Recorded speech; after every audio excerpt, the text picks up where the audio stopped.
السلام عليكم ومرحبا بك مع وصفات باللي كتفيد للطبخ والحلويات. نتمنى من كل متتبعي القناة انكم تكونوا بصحة جيدة، واليوم نقترح عليكم وصفة جديدة رائعة وهي غريبية الفستق او غريبية البيستاش.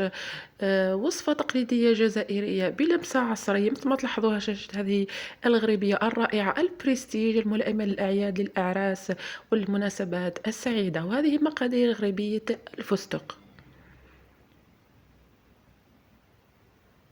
في البداية في وعاء نضع مقدار 100 غرام من السمن، يكون بدرجة حرارة الغرفة، لازم يكون طري كثير ما نذوبوش، يعني بدرجة حرارة الغرفة. نضيفوا له 100 غرام من المارغرين أو الزبدة، ذوبناها وخليناها تعاود تبرد وتجمد، ونحيو لها الماء اللي يكون في الأسفل مثل ما تلاحظوا. هاو الماء بعد ما ذوبناها نتخلصوا من الماء الزايد، ونضيفوا قلت 100 غرام من المارغرين أو الزبدة كما تلاحظوا تكون كذلك طرية. 20 مليلتر من الزيت النباتية، يعني مجموع المادة الدهنية هنا هو 220 مليلتر أو 100 غرام. ونضيف لهم 100 غرام من السكر، سكر جلاس أو سكر بودرة، ورشة ملح. نطلعوا جيدا هذه المقادير باستعمال الطراب الكهربائي. لازم نطلعوها جيدا حوالي من 4 إلى 5 دقائق حتى يبيض المزيج تماما مثل ما تلاحظوا. ثم نضيف مقدار 100 غرام من بات دو بيستاج أو عجينة الفستق، تتباع جاهزة مثل ما تلاحظوا، تتوفر بالميزان أو كذلك بعلب. قلت 100 غرام من عجينة الفستق نضيفوها ونطلعوا جيدا، يعني نمزجوا عجينة الفستق مع باقي المكونات. ثم نضيف مقدار 100 غرام من الفستق، يكون مرحي بودرة، يعني تحاولوا ترحيوه يعني الماكسيموم في الأشواح تاعكم. 100 غرام فستق هكذا، ونكملوا نخلطوا جيدا كل المكونات. هنا السر في الغريبية هو أنه نمزجوا جيدا كل المكونات، ثم نضيف هذا المنكه أو المعطر الفستق. نضيفه قطرات فقط ونشوفوا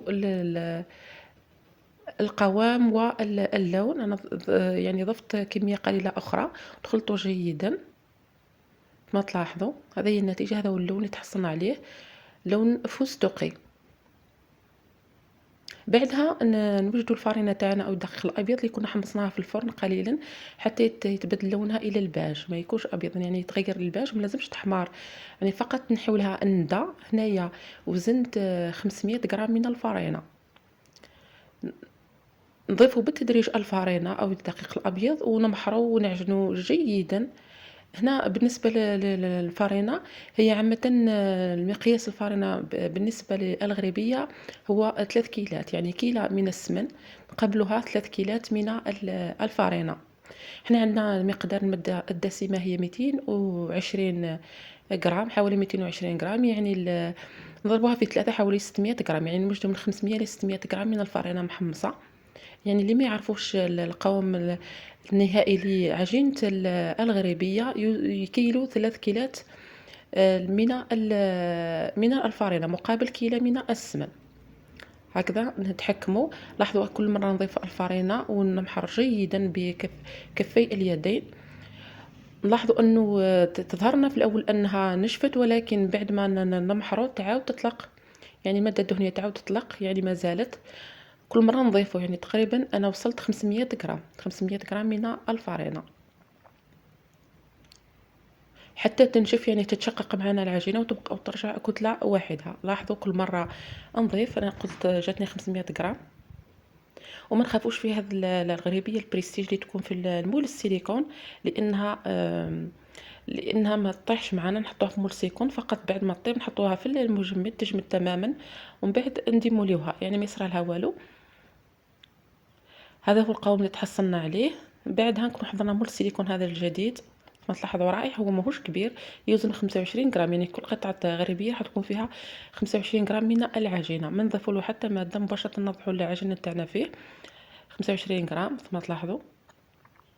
يعني ما نزنوهاش، ولكن انا وزنت قطعة حتى نبين لكم انه المول هذا ماهوش كبير، ممكن استعمال مول اخر. انا فقط حبيت نجرب هذا المول.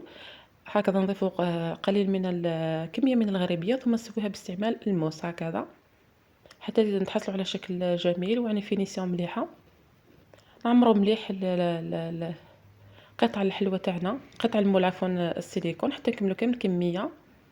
ونكون وجدنا الفرن مباشرة. هاد الغريبية طيب لأنها في المول سيليكون ما نخافوش عليها. يكون الفرن مسخن من قبل جيدا، ثم نقصوا له إلى 160 درجة. نقلبوا المول تاع السيليكون هكذا، لازم طيب بهذه الطريقة. نحطوا في الغريبية تاعنا في الفرن طيب مدة ربع ساعة فقط ونحيوها. لازم نكثروا عليها نار حمار مباشرة، نخليوها تدفى ومن بعد ثم نحطوها في المجمد أقل شيء ساعة. لازم تجمد جيدا ثم نديموليوها ما يصرالها والو، يعني حتى تحافظ على القوام تاعها. بعدها هذه هي النتيجة. بعد ما بعدها نزينوها. نحتاجوا عجينة الفستق هذه بالميزان أو مثل ما تلاحظوا في علب. نوضعوا العجينة تاعنا في حمام مائي حتى تذوب قليلا، ثم نحطوها في بوش أو جيب حلواني وحتى تحصلوا على نتيجة جيدة. ونعمروا في الوسط يعني الثقوب هذه كما تلاحظوا حتى نكملوا كامل الكمية. نتحصل على 38 حبة. هذه هي النتيجة.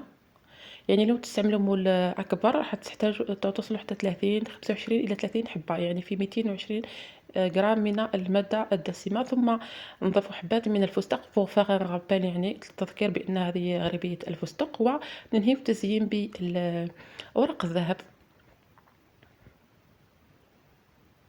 كما تلاحظوا. نحطوا في كل قطعة قليل من ورق الذهب. يعني ننصحكم انكم تجربوا هذه الغريبية رائعة بنينة كثير، تتفتت يعني هشاشة، يعني ذوق آخر من الغريبيات. أنا عملته من قبل في القناة، وهذه المرة عملته مقادير مضبوطة. يعني تقدروا تدخلوا القناة وراح تلاحظوا الغريبية اللي استعملتها اللي عملتها المرة السابقة كذلك رائعة. وفي الأخير نقول لكم شهية طيبة.